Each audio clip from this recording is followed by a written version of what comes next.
నువ్వు పంపిన జాబుల పూలు నాసికలో జాజులు కాగా దస్తూరి నుదుటను మెరిసే కస్తూరిగా నీ లేఖల అక్షరమాల నా మెడలో హారం కాగా చేరాతలు నా తల రాతను మార్చంగా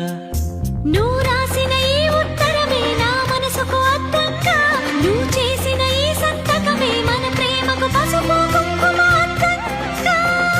గంగా నిజంగా నువ్వే నాలో సగభాగంగా నీ ఉరుకులే రాగ